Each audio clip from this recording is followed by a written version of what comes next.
શ્રી કૃષ્ણાય નમઃ. શ્રી ગોપીજન વલ્લભાય નમઃ. જય શ્રી કૃષ્ણ વૈષ્ણવો, સ્વાગત છે તમારું કેટી કોમરેડ ચેનલમાં. તો ચાલો શ્રી મહાપ્રભુજીનું નામ સ્મરણ કરીને આજના આ સત્સંગની આપણે શરૂઆત કરીએ.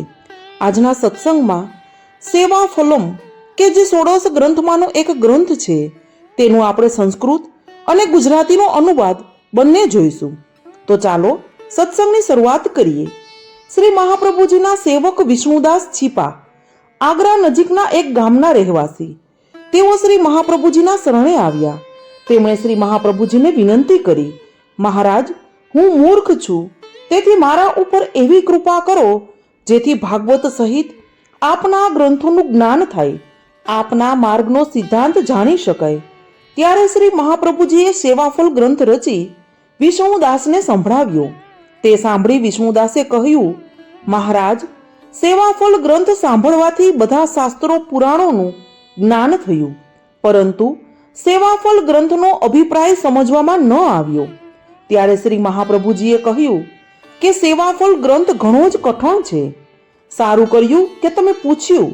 પછી આપે સેવાફલની ટીકા સેવાફલ વિવરણમ કહી અને સંભળાવી. ત્યારે વિષ્ણુદાસને માર્ગનો સિદ્ધાંત હૃદયારૂઢ થયો.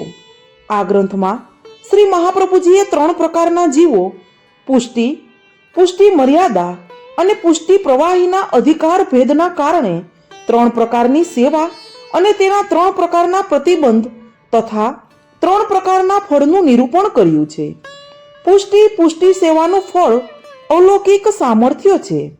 પુષ્ટિ મર્યાદા સેવાનું ફળ શ્રી પુરુષોત્તમમાં સાયુજ્ય એટલે કે મોક્ષ છે. પુષ્ટિ પ્રવાહી સેવાનું ફળ ગોલોક ધામમાં પ્રાપ્તિ અથવા તો સેવા ઉપયોગી દેહની પ્રાપ્તિ છે. આ ફળ મળવામાં 3 પ્રતિબંધ આવે છે. પેલું ઉદ્વેગ એટલે કે ચિંતા, બીજું તો કે પ્રતિબંધ એટલે કે જીવકૃત અને ભગવદકૃત, ત્રીજું છે લૌકિક ભોગ. આ પ્રતિબંધો દૂર કરવાના ઉપાય છે. ભગવદ ચિંતનથી ચિંતા દૂર થાય છે. જીવકૃત પ્રતિબંધ બુદ્ધિ વડે દૂર થાય છે. ભગવદકૃત પ્રતિબંધનો કોઈ ઉપાય નથી. લૌકિક ભોગ મન વડે દૂર થાય છે અથવા ઘર વગેરેનો ભગવદ સેવામાં વિનિયોગ કરવાથી દૂર થાય છે.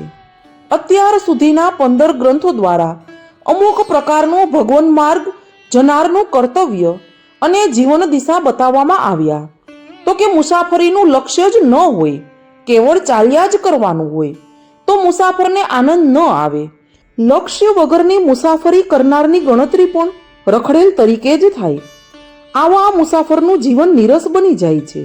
એટલે શ્રીમદ આચાર્યજી મહાપ્રભુજી પુષ્ટિ માર્ગમાં પ્રવેશેલા જીવોનું અંતિમ લક્ષ્ય શું એ આ નાનકડા ગ્રંથમાં જણાવે છે. લક્ષ્ય હંમેશા નાનું જ હોય છે, પણ તેની પ્રાપ્તિ માટેની મુસાફરી ઘણી જ લાંબી હોય છે.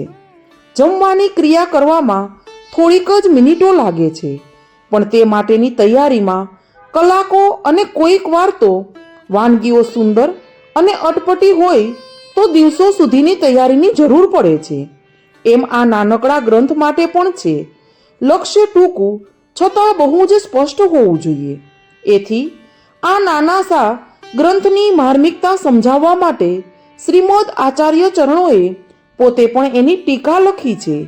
આ ઉપરથી એની મહત્તાનો સહેજે ખ્યાલ આવશે. ગ્રંથનું નામ સેવાફલ છે.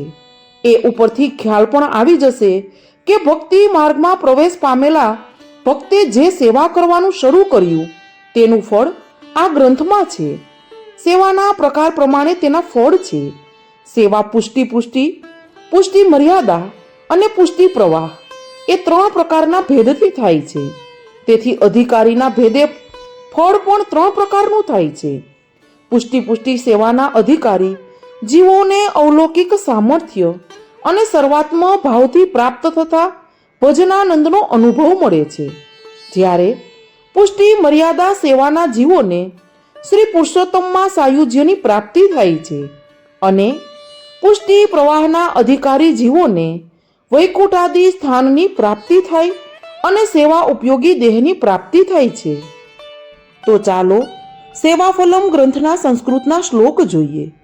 યાદ્યશી સેવના પ્રોક્તા તત સિદ્ધો ફલ મુચ્યતે અલૌકિક કશ્ય દાનેહિ ચાદ્ય સિદ્ધ્યેન મનોરથ ફલમ વા યધિકારો વા ન કાલોત્ર નિયામક ઉદ્વેગ પ્રતિબંધો વા ભોગો વા સ્યાતુ બાધકમ. જેનો ભાવાર્થ છે કે અત્યાર સુધી જે પ્રકારની સેવા કરવાનું કહેવામાં આવ્યું છે તે સિદ્ધ થતાં ફળ કેવું મળે તે આ ગ્રંથમાં કહેવામાં આવે છે. પ્રથમ તો અલૌકિક સામર્થ્યના દાનથી પણ મુખ્ય ફલરૂપ મનોરથ સિદ્ધ થાય છે. આ ફળદાનમાં અથવા અધિકાર આપવામાં કાળ નિયામક નથી, પરંતુ ઉદ્વેગ અથવા પ્રતિબંધ અથવા તો ભોગ તેમાં વિઘ્ન કરતા છે. અકર્તવ્યમ ભગવતઃ સર્વથા ચેદ ગતિર્નહિ યથાવા તત્વ નિર્ધારો વિવેક સાધનમ મતમ. જેનો ભાવાર્થ છે, જો ભગવાનને સર્વ પ્રકારે ફળનું દાન કરવાની ઈચ્છા ન હોય તો પછી કંઈ ઉપયોગ જ નથી. તો પછી શુદ્ધાદ્વૈત જ્ઞાનરૂપી તત્વનો નિશ્ચય કરવો અથવા વિવેક રાખવો એ જ સાધન માનેલું છે. એના પછીનો શ્લોક છે, બાધકાનામ પરિત્યાગો ભોગપ્યેકમ તથા પરમ નિષ્પ્રત્યુહમ મહાન ભોગ પ્રથમે વિશતે સદા. જેનો ભાવાર્થ છે કે સેવામાં બાધક એટલે કે વિઘ્ન કરવાવાળા સમસ્ત તત્વોનો બરાબર તપાસીને ત્યાગ કરવો જરૂરી છે.